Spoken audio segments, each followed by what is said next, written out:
नमस्कार, आप देख रहे हैं इलेक्शन एक्सप्रेस और आपके साथ में विजेंद्र सोलंकी। इलेक्शन एक्सप्रेस की शुरुआत उस खबर के साथ या कहें कि उस आविष्कार के साथ जिसके जनक के तौर पर योगी आदित्यनाथ विवादों वाली सुर्खियों में है, क्योंकि योगी का ज्ञान विज्ञान से कहीं ऊपर चला गया और इसमें आस्था से वास्ता बताते हुए सीधा कह दिया गया कि संकट मोचक बजरंगी पवन पुत्र महादेव के 10वें अवतार रामदूत यानी अंजनी पुत्र बजरंगी दलित है। लेकिन इस बयान के जरिए बजरंगी को दलित बता योगी जताना क्या चाहते हैं, बताना क्या चाहते हैं, समझाना क्या चाहते हैं, ये रिपोर्ट। भारत माता की, भारत माता की,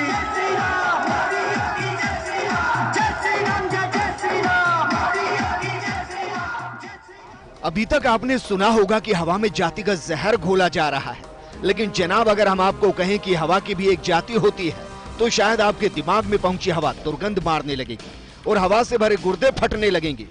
आंखें उस हवा की जाति को देखे बिना ही बंद होना चाहेंगी और कान के पर्दे महसूस करेंगे कि हवा भी चिल्ला रही है कि आरक्षण दो, आरक्षण दो। जी हाँ, हवा यानी पवनदेव दलित है।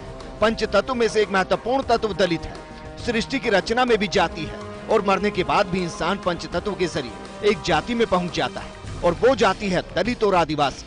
बाकी चार तत्वों यानी भूमि, आकाश, जल और अग्नि की जाति पर लगता है कि अभी सियासी मंथन चल रहा है, चिंतन चल रहा है कि किस तत्व को किस जाति में डाला जाए कि वोट उनके पक्ष में डल जाए।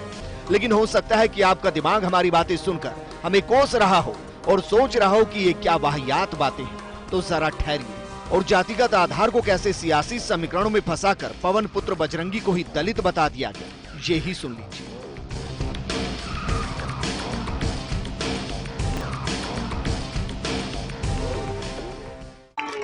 बजरंगबली हमारी भारतीय परंपरा में एक ऐसे लोक देवता है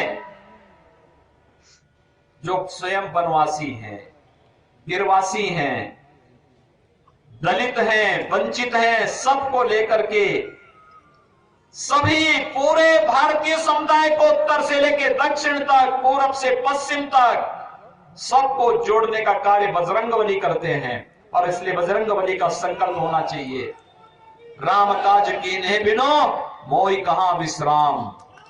जब तक राम का काज नहीं होगा, और हमारा संकल्प होना चाहिए जब तक राष्ट्र का काज न हो तब तक विश्राम नहीं लेंगे।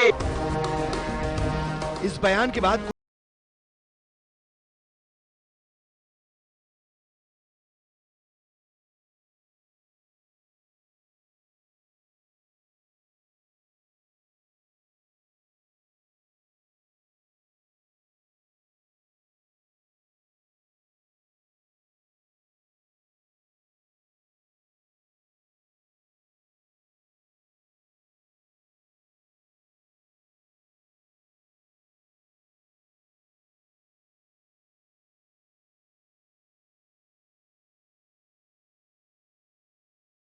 चाहे कि बीजेपी संकट में है और संकट मोचक की भूमिका में पहुंचे, योगी ने असल संकट मोचक को ही सियासी संकट में डाल दिया।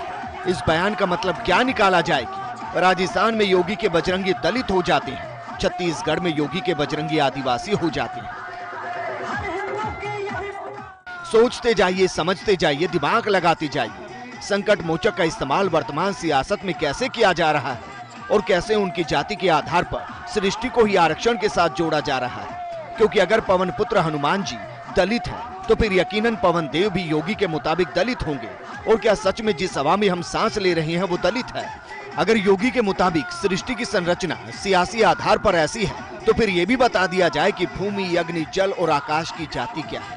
क्योंकि पंचतत्व में से एक की जाति बता योगी ने इस नई बहस को जन्म दे दिया और इसका सियासी असर के साथ साथ सामाजिक असर भी दिखाई दे रहा है। लेकिन अभी जो असर दिखाई दे रहा है वो ये है कि सर्व ब्राह्मण महासभा के राष्ट्रीय अध्यक्ष पंडित सुरेश मिश्रा ने योगी को नोटिस भेजा है। हनुमान जी का अपमान करने का आरोप लगाया गया है। योगी से 3 दिन में माफी मांगने को कहा गया। इसके साथ ही कहा गया है कि योगी ने हनुमान जी को जाति में बांधकर हनुमान भक्तों की आस्था का अपमान किया है। लेकिन लगता नहीं कि योगी इस मूड में है कि वो माफी मांगेंगे, क्योंकि इससे पहले वो यहाँ तक कह चुके हैं कि तुमको अली चाहिए, हमें बजरंगबली चाहिए। यानी तुम मुस्लिम वोटों पर फोकस करो, हमें दलित वोटों का सहारा चाहिए। कांग्रेस ने भी इस बयान को आड़े हाथों लिया।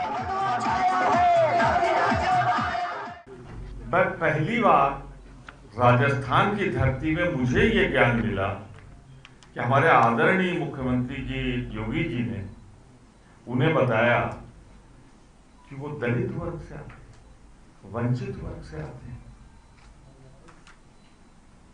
तो अभी तक तो इंसान हिंदू, मुसलमान, सिख, ईसाई, अगड़ा, पिछड़ा, अति अगड़ा चल रहा था। अब हमारे बजरंगबली को भी यहाँ पे दलित वंचित बना दिया कि उनसे तो रोज हाथ जोड़ के हम सब खड़े होते हैं। अब उन्हीं को अगर वंचित और अनाथ बना दिया तो किससे मांगे? बजरंगबली तो कहा जाता है कि महाशक्तिशाली, सर्वशक्तिशाली।